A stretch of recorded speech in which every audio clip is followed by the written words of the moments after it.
Hello friends, बहुत बहुत स्वागत है आपका super fast study and experiment पर।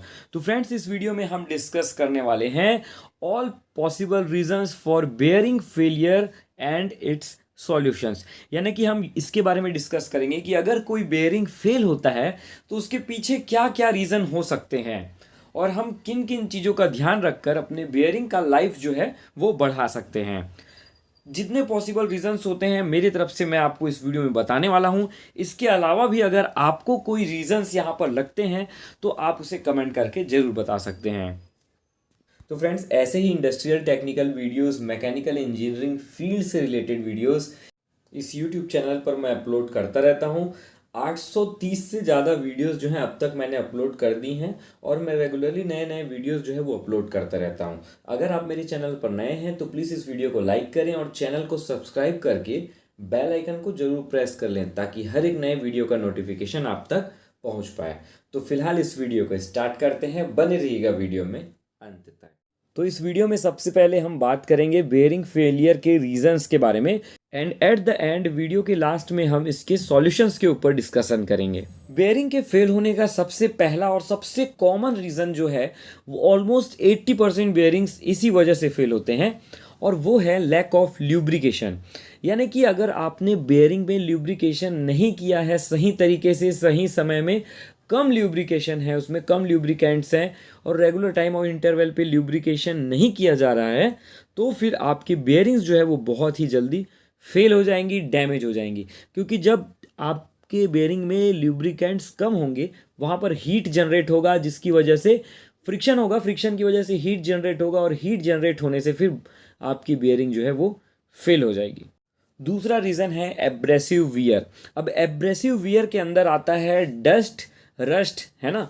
यानी कि अगर आपके जो वर्किंग एटमॉस्फेयर है जहाँ पर आपका बेयरिंग है वहाँ पर बहुत ज़्यादा डस्ट है और आपके बेयरिंग के हाउसिंग से प्रॉपर सीलिंग नहीं है हाउसिंग पे, और अगर एटमॉस्फेयर की जो डस्ट हैं वो एंटर कर जा रहे हैं अंदर ल्यूब्रिकेंट्स में, तो फिर वो क्या करेंगे, धीरे धीरे वियर करते जाएंगे आपके बेयरिंग्स के इंटरनल पार्ट्स को, इनर रेसेस, आउटर रेसेस, उनमें जो रोलिंग एलिमेंट्स हैं उन सब को धीरे धीरे वो वियर करते जाएंगे और आपके ल्यूब्रिकेंट्स की विस्कोसिटी को भी ये डिस्टर्ब करेंगे, है ना, चेंज कर देंगे, जिसकी वजह से प्रॉपर ल्यूब्रिकेशन भी नहीं होगा और आपका बेयरिंग जो है वो फेल हो जाएगा।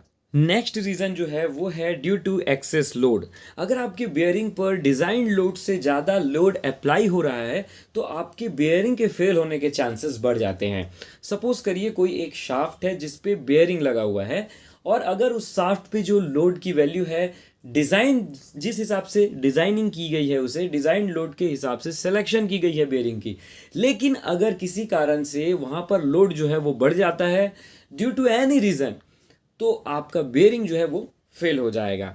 रोलिंग एलिमेंट्स निकल जाएंगे, उसकी केज टूट जाएगी या फिर उसके इनर रेस टूट जाएगा या आउटर रेस टूट जाएगा, किसी भी तरीके से आपका बेयरिंग जो है वो फेल हो जाएगा। नेक्स्ट रीज़न है आपका due to loose fitting of bearings. अगर आपकी बियरिंग शाफ्ट पे लूजली फिट हुई है, टाइटली फिट नहीं हुई है, तो फिर आपकी बियरिंग जो है वो फेल हो सकती है। सपोज करिए अगर डायरेक्ट फिट बियरिंग है तो भी, अगर स्लीव वाली बियरिंग है और उसमें आपने जो स्लीव लगाया है वो लूज़ है, चेक नट अच्छे से टाइट नहीं हुआ है, लॉक नहीं हुआ है, तो फिर क्या होगा, आपका शाफ्ट भी वियर होगा, साथ में आपका बेयरिंग भी वियर होगा और डैमेज हो जाएगा due to problem in connected equipments. यहाँ पर देखिए, इसका मतलब ये है कि जो शाफ्ट में बेयरिंग लगा हुआ है उस शाफ्ट से जो भी इक्विपमेंट कनेक्टेड है, सपोज करिए कि फ़ैन कनेक्टेड है, फ़ैन का इम्पेलर कनेक्टेड है, ठीक है।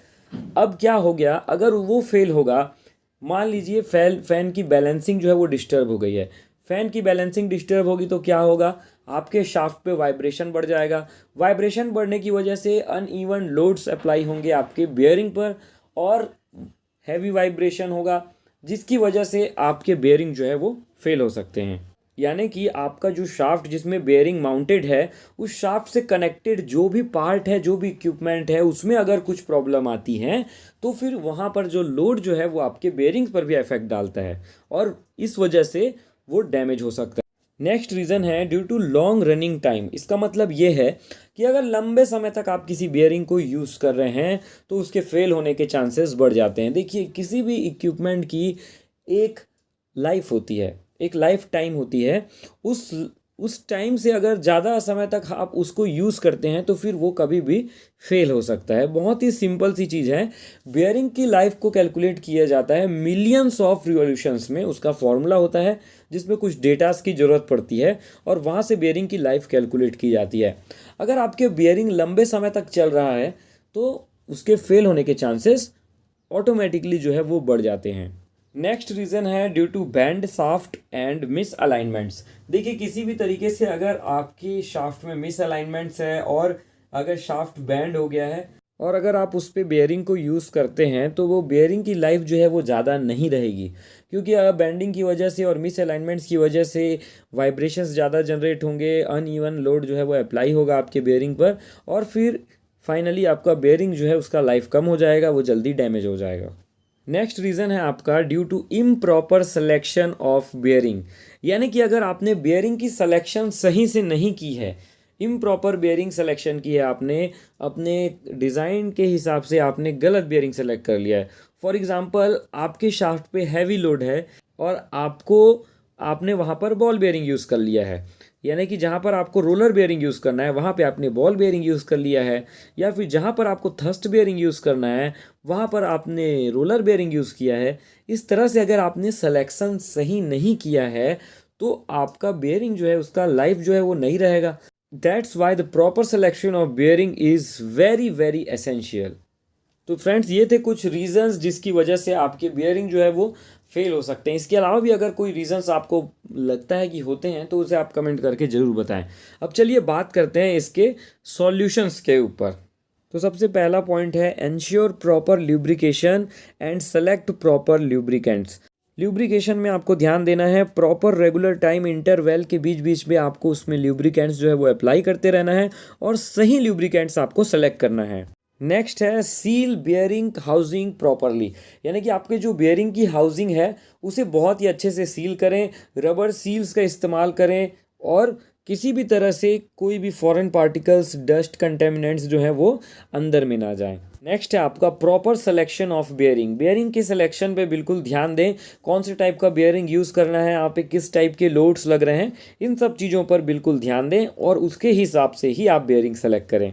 Ensure proper alignments and equipment conditions. आपका जो अलाइनमेंट्स हैं वो सब सही होने चाहिए, साथ में आपका जो इक्विपमेंट्स हैं उसको भी अच्छे से आप चेक करें, उसकी कंडीशंस को भी चेक करते रहें। Replace the bearing with new if it's life time is completed, यानी कि अगर आपके बियरिंग का जो लाइफ टाइम है वो कंप्लीट हो गया है तो एक रेगुलर टाइम इंटरवल के बाद आपको उस बियरिंग को निकाल करके नए बियरिंग को वहाँ पर लगा देना चाहिए। Ensure proper fitting of bearings on a shaft.